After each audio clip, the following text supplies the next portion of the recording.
Coming from Team Ninja and with the backing of the PlayStation Studios banner, Rise of the Ronin had plenty to live up to. And though it's not a game without its strengths by any means, it's fair to say that it hasn't quite hit the way that many had hoped it would. Currently, the game sits at a Metacritic score of 76, with GamingBolt's own review giving it a 6 out of 10. And the consensus seems to be that though there are things to like here, the combat and traversal in particular, in a lot of key areas, Rise of the Ronin doesn't do nearly enough to make a mark. One of those key areas was also one of the game's biggest talking points in its pre-launch marketing cycle: its open world. Billed as Team Ninja's biggest and most ambitious title to date, Rise of the Ronin puts players in a massive environment littered with content that they're free to explore at their own pace. That open world however, hasn't lived up to the expectations, to the extent that it almost feels like a game that's a decade outdated.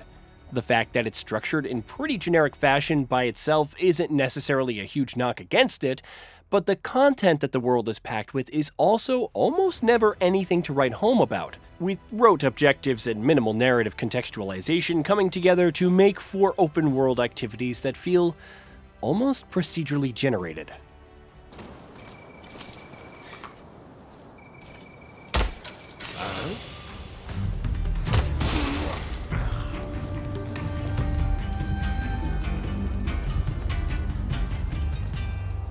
If Rise of the Ronin had come out 10 years ago or so, then its open world probably would have been much better received. But in a world where the larger gaming audiences have experienced games like Red Dead Redemption 2, The Witcher 3, and so many others, Team Ninja's crack at open world design seems bafflingly ignorant of all of the strides this particular genre has made over the years.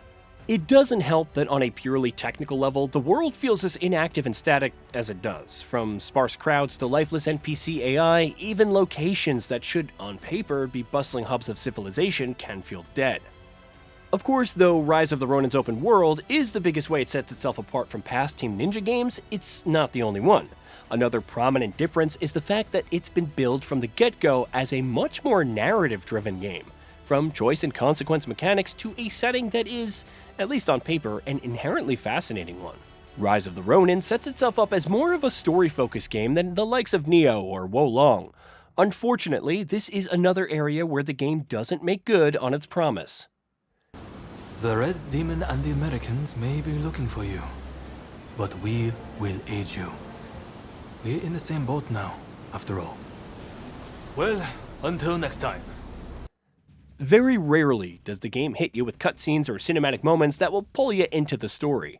The characters you meet throughout your journey almost never manage to make a mark in any meaningful way.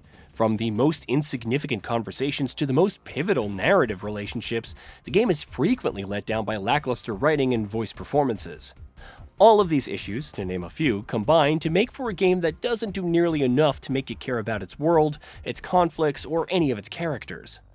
Never before has that been a concern in a Team Ninja game, but Rise of the Ronin has specifically been designed as a game where the story was going to be a bigger deal, so the fact that the game stumbles in this area in spite of those ambitions is definitely disappointing.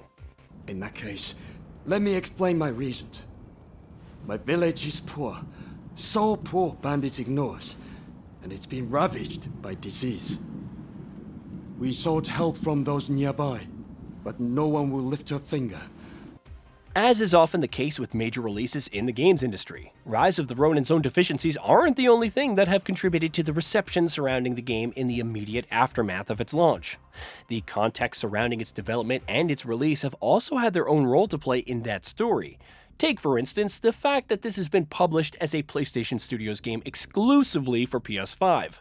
That usually comes with a certain level of expectations, whether in terms of narrative, polish, or even general quality. That Rise of the Ronin just doesn't hit. Something that one might argue it wouldn't have been scrutinized for quite as much as it had been if it wasn't a PlayStation Studios game.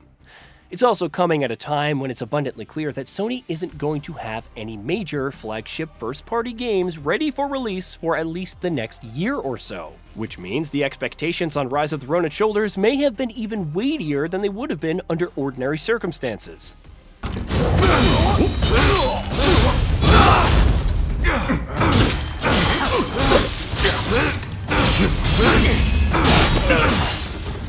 It is easy to understand why the backing of PlayStation Studios comes with higher expectations. Team Ninja received development support on the title from PlayStation's XDev, not to mention the fact that the game has been in development for nearly a decade, with work on it having started as far back as 2015.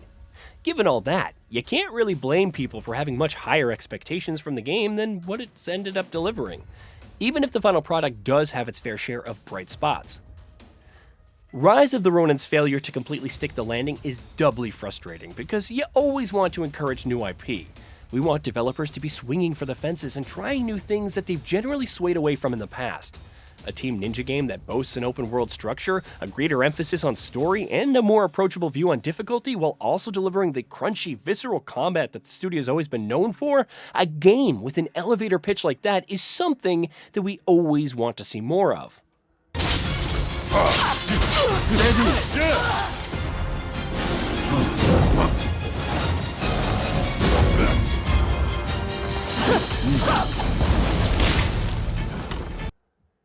In the end, will Rise of the Ronin end up being a net positive for Team Ninja and Sony? Well, there's a good chance that it will, in spite of its fair share of issues.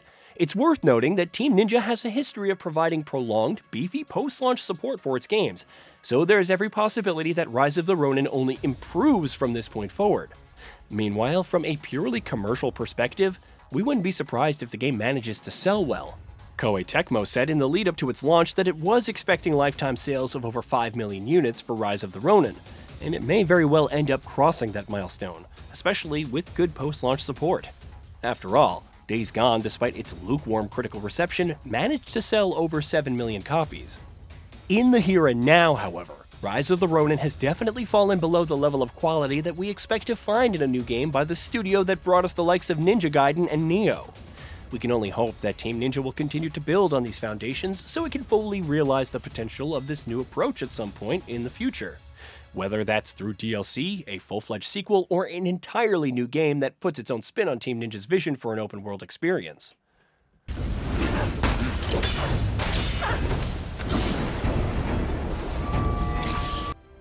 Hey, did you know that we at GamingBolt upload new videos every day? Stick around, drop a like, subscribe, and hit that bell. And let us know what kind of content you'd like to see in the future with a comment below.